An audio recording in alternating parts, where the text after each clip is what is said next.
All right, good evening, ladies and gentlemen. It's that time again where I read to you some poems from my book, A Patriot's Journey, Forging Hope, Volume 1. Today's poems, today is going to be called You. It says, we all have our queens, girlfriends, baby mamas, and wives. We don't mean to cause hardship or unneeded strives. We leave for war a boy, but we come back as men. There's something that you can't rescind. Your attitude shifts. It's like you don't care. You're like even change. You have a glare.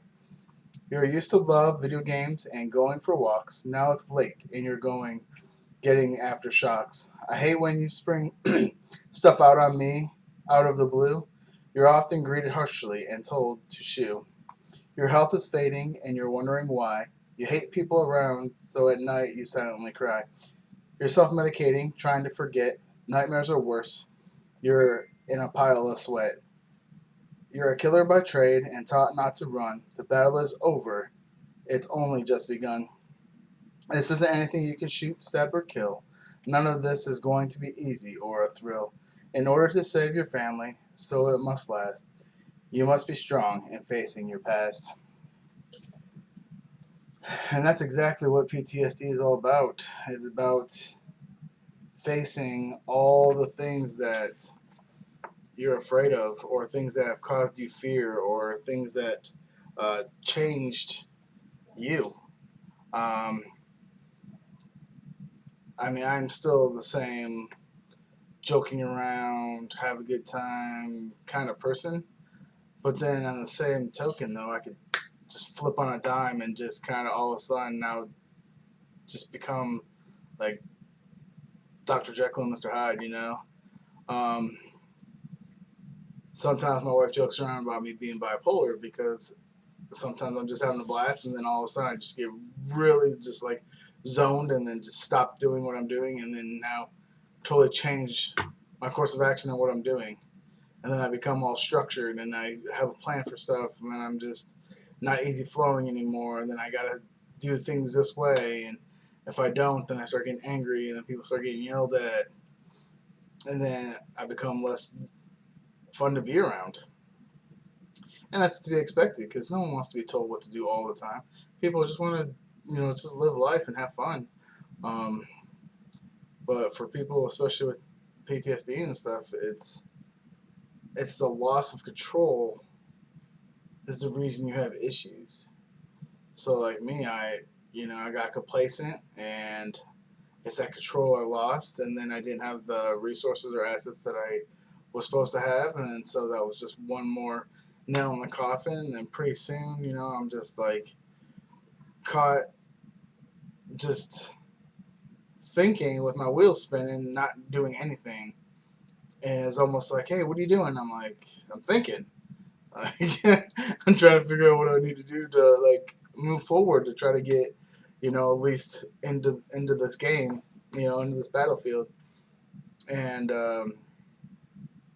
luckily for us that our VCP was only a mile away and was able to break down and had some really good weapon systems mounted on them. So no big issue there. So, um, but then the next thing that caused the fear was it was late at night. So now we're running through these fields, which is literally a minefield, and trying to get to where our next rally point is, just to kind of just get count. And now we're gonna do a different type of mission from there. And you know fear is nothing to laugh at. I mean, yeah, people joke around about it all the time, and I think it's because they don't know how to handle it. Um, so then you take that same person now that's 18, 19, 20 years old that went through, like, say, that experience, and now they come home and their wives, girlfriends, whatever, are trying to figure out who they are now because they're not the same person that they were when they left. Maybe now they have to, they're getting up at this time all the time, or, every night they're waking up just drenched in sweat like I was. And, Tara's like, what's going on? So I don't know. I tried to ask some people I work with, but they just said, "Hey, it's common." So I'm like, whatever. Kind of just shrugged it off as no big deal. And it was like, no kidding. I'm reliving these battles in my head as I'm driving to work, as I'm sleeping, as I'm eating breakfast, as I'm trying to play with my kids, and it's like consuming my life. And I'm not talking it was like a week later. I'm talking this is months later. We're like 4 months down the road, and I'm still like going through this, and I'm just like, what is this? And then you start realizing, oh crap, that's actually what PTSD is about. That's you know when everybody says only the weak get PTSD and have mental issues, this is literally what they're talking about. And I figured, I'm just gonna keep that to myself, not to let anybody know it, because I don't want anybody knowing that I have a weakness, especially in my career field. Yeah, if you have weakness, now people jump all over you. And so, how do I counter that? I become even a bigger jerk. I mean, my last name's Dickey, for goodness sakes. So you really think I'm gonna be a nice guy? Probably not. Even though I used to be. My wife sits there and tells me all the time how I was the nicest guy to everybody and caring and always looked out for everybody else. And this last trip, that was my fifth deployment. I come back, and then I came back. I was one of the most selfish people she's ever met in her whole life. She said it wasn't about anybody else. It was only about me. What can I do? How can I get myself better? How can I? And I didn't like hearing that. I'm not a selfish person, because in my life, my family always comes first, which that eventually cost me some job opportunities, especially in the unit I was with, because they were all about the units, and I was like, I don't give a shit about this. Oh, sorry, I don't give a crap about this unit. I care about my family because they're always going to be there. I get up other opportunities later, and that just kind of nailed put some nails in my coffin. But as you can see, I really care less. What is, and I don't hold any negative feeling towards any of those commanders or commander, I should say. Even though, anyway, all right. So the next poem is called "Work Hard." Today, today I took a good look at myself in the mirror without a lot to say. I pointed and shouted, "You better F-word change your way." I like routines and structured tasks now. It's time to make a change, but how? I think you have first learned how to rewrite your brain. Trust me, warriors, this is tough and it is a pain. You're not going to feel right in things that need to be done. It's going to be hard work and not much fun. I think you tortured your soul long enough. Prepare yourself for emotional parts. Will get rough. It is not compared to the hell you put your family through. It will be worth it when you get better because they love you. Now, warriors, there is no time for pride. Don't bother looking for any place to hide. I know that you are very scared. That's how we know that you'll be prepared. And this kind of goes what I was talking about is, um, it all started with my little one, Kennedy, and bringing up how all I did was watch TV and didn't want to spend any time with him. And after that, I took a long, hard look at myself. And I had to make the decisions coming up, especially because I knew it was going to affect my job. I knew it was going to affect my life. It was going to affect everything, my family, um, friendships. Um, yeah, everything was going to be up for grabs as soon as I knew I was going to start getting help. And, but I just decided, you know what? My family's number one. They're always going to be there. This job, military,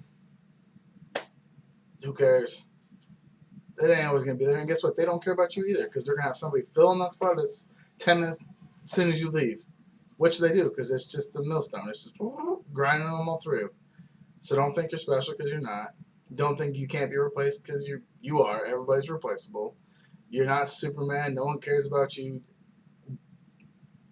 The only people that care about you are the people that love you. And those people are not at work or, within the military system. I'm telling you right now. They, I mean, the some are your friends and they'll look out for you. But overall, man, it's just your family that's going to be there for you to the end. Like me. If I would have picked the military over my family would have been gone. Military kicked me out, and I'd have been on my own. Why? Because I would have chose to take a path that is just stupid. And so I want to make sure people don't go down that same road that I could have went down. You know, um, it. And so I looked at myself and said, "Hey, make a change." I did. I went in, and as soon as I went in for help, I got red flagged. Um, so as soon as I got flagged, next thing you know, I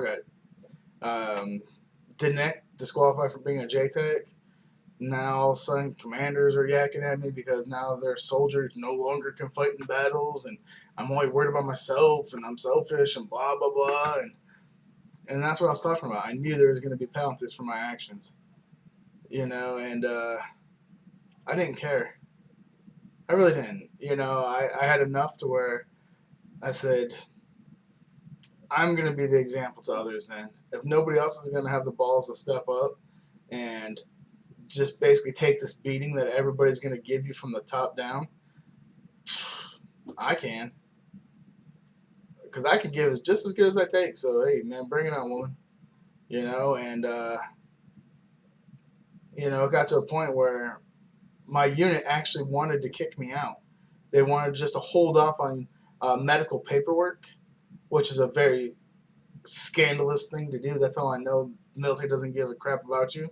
They wanted to hold off and just wait until my ETS date and just say bye. When really there was a medical board that needed to happen. And first sergeants act like they're there for you. They're not. One told me I was fishing for a med board when I should have had a med board to start off with. So don't get discouraged by all the crap that happens, because let me tell you something. They don't matter. You know who matters? You do. So if you have to piss everybody off in your unit, do it.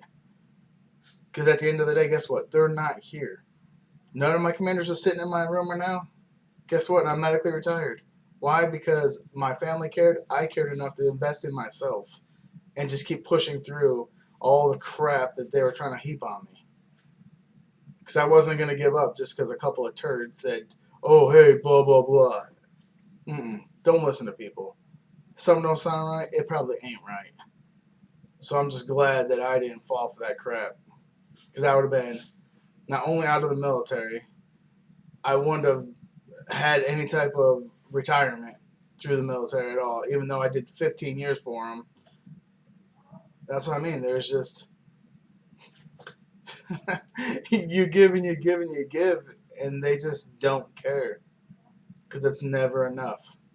And there's always somebody behind you that will give too. So I don't say this to bash on anybody. I'm not bashing on anything. I'm just saying this to you, the person that's going through this issue with PTSD. You have to fight for what you want. No one's going to hand it to you. And don't be afraid to piss people off. Trust me, I pissed a lot of people off. A lot of different ranks. A lot of people yelling at me. Yeah, all the time. And they were not happy. But guess who doesn't care? This guy. Don't care. Because it means nothing to me now. Alright, sorry for the rant. I just felt like the people that are trying to go through this process and get help, you need to be motivated and fight for it. And I just have to be the one to tell you, hey, man, screw everybody else and just get what's yours. Get what's coming to you because you deserve it. They messed you up. They deserve to fix you. And don't get discouraged. All right. Well, until tomorrow, everybody. Thanks for listening.